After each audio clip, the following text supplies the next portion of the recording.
Hi everyone. So this might seem like kind of a weird video, especially right now during the holidays and Christmas time and New Year, but I know that I am not the only one that's experiencing this. And so I really just felt on my heart that I needed to share this, and maybe it will touch you and maybe it will touch someone else. So feel free to share it in case there's someone else that you know that's experiencing something similar. A year ago now today, my dad was fighting leukemia. He was fighting cancer, and it was kind of a somber holiday. We were surrounding my dad with as much love and comfort and joy that we could muster up. We would bring him what he needed, and we would listen to him and do puzzles, and our whole worlds were wrapped up in my father and trying to keep him alive and trying to really fill him with faith so that he could continue the incredible warrior type of battle that he was going through. In April, he lost that battle, or he won it, depends on how you look at it, and he went to go be with Jesus on Easter. And although that was a beautiful day to go and really just resurrect and get to be with our Father in heaven, it was a hard day knowing that here on this earth that I wouldn't get to be with my Father anymore. And so as I do this video, I want to share and come from a place of grief. As his daughter who adored her dad, he was strong and unshakable, and he was just a rock. For my family and for so many families who would come and seek his counsel and just listen or just feel just at peace when they were around him. He was one of a kind dad. Sorry, a little bit of a cough. And what I want to say is I think that the holidays or this time of year, any time of year really, can be hard when we're struggling with grief, when we're struggling with loss, or even just change, even if it's good change. For me, that grief kind of it came the other day when I was out grocery shopping and I walked by a side aisle and there was this candy bar. It seems so silly, but it's this Hershey chocolate bar with almonds. It's something that ever since I was a little girl, I went to the store, went to 7-Eleven, spent all my quarters and bought this chocolate bar for my dad. And he was excited because he loves chocolate, because he's a little bit like me. And I was excited that my few dimes and nickels and quarters were able to buy him something that he really seemed to enjoy.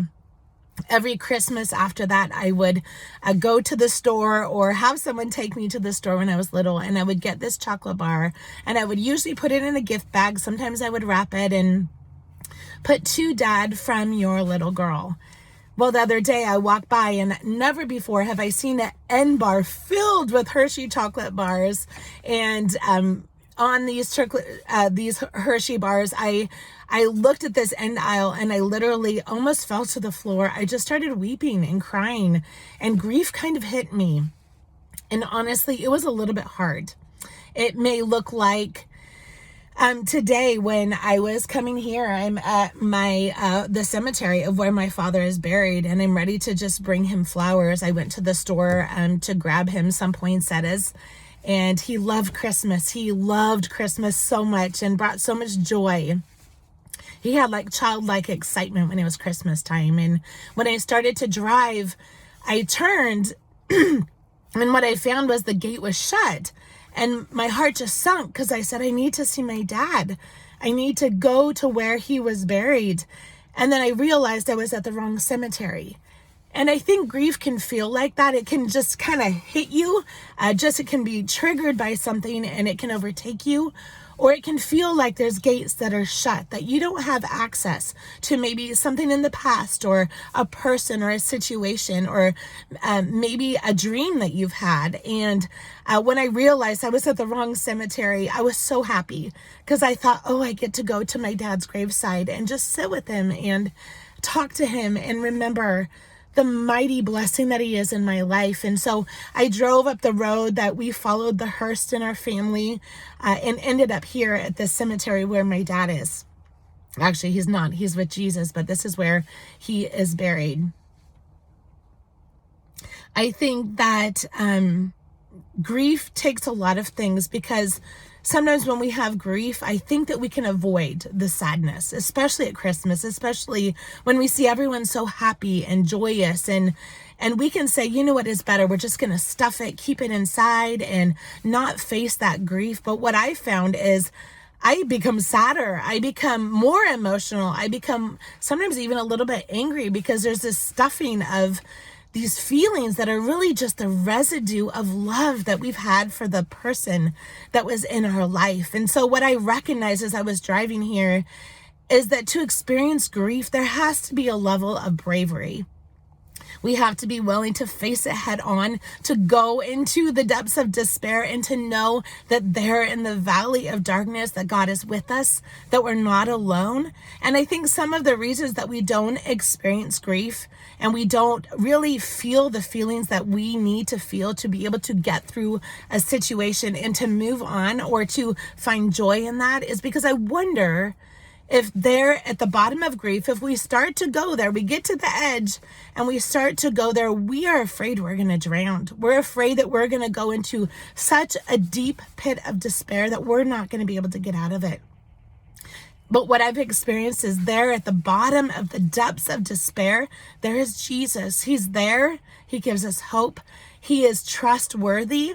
And I wonder if we don't experience the sorrow of maybe we lost someone from coronavirus. Maybe we have relationship difficulties. Maybe we have lost a dream that we thought we were going to experience. And we tend to say, whatever, it's fine, and we go on. But there may be an experience or a situation to where we need to experience grief to be able to get past that. We need to use it like a hurdle to make us grow stronger, to move forward. And for me, one way that I am able to experience sorrow and sadness and even come here to my father's graveside is because I have learned in my past that at the depths of despair, he's trustworthy, he's good, he is patient. He's okay with our negative emotions. It's not going to turn him away. I was reading something on my Facebook that said I had met a lady in a bookstore a couple years ago, and this lady just started opening up to me, and she started saying she thought she wasn't going to go into heaven because she spoke negative words after she came out of a coma against God. And so she thought she was cursed and God wasn't going to send her to heaven. And I'm like, that is religion, and that is a lie, and that is the enemy, because we can experience negative emotions. Jesus experienced sorrow. He wept. He experienced anger. He experienced all the stages of grief that we might go through as we grieve the loss of a situation or a loved one during this time. And so as I do this video, I just want to encourage you. It can be hard to experience grief. It can be hard to walk through hard things and to acknowledge them for what they are. But I know that there's hope on the other side. I know there's beauty.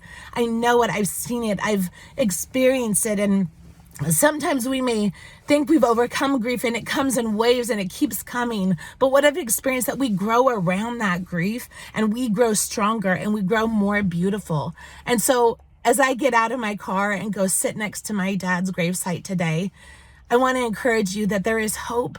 There is hope in Jesus.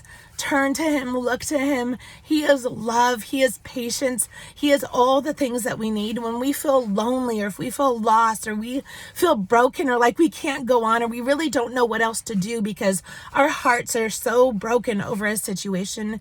Just know that he's there, that he's always listening, that he's always with you. He hasn't left you. He hasn't forsaken you.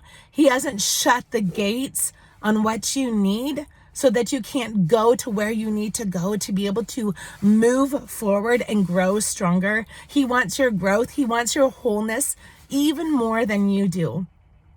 And so this Christmas season, or whenever you might be watching this video, just turn to Jesus and find hope in his comfort and his strength. And I know that for me, that is where I'm going to turn this season. I'm going to be sad as I wrote the name to my mom, Merry Christmas, on a Christmas card. And I wrote the address of the same address I've lived in since I was 2. And I couldn't write to mom and dad. I had to cross it out and I had to stop. And I had to realize that my dad is with Jesus. But that is a beautiful place. That is a beautiful place, and we can get through hard things because he is with us, and he hasn't left us, and he hasn't forsaken us. So here is my poinsettia. I'm just going to show you guys, and there is my father's grave site. I'm going to go there, and I'm going to just be refreshed, knowing that we're not alone and that we will see each other again. Thanks so much for watching, you guys. Take care. Merry Christmas.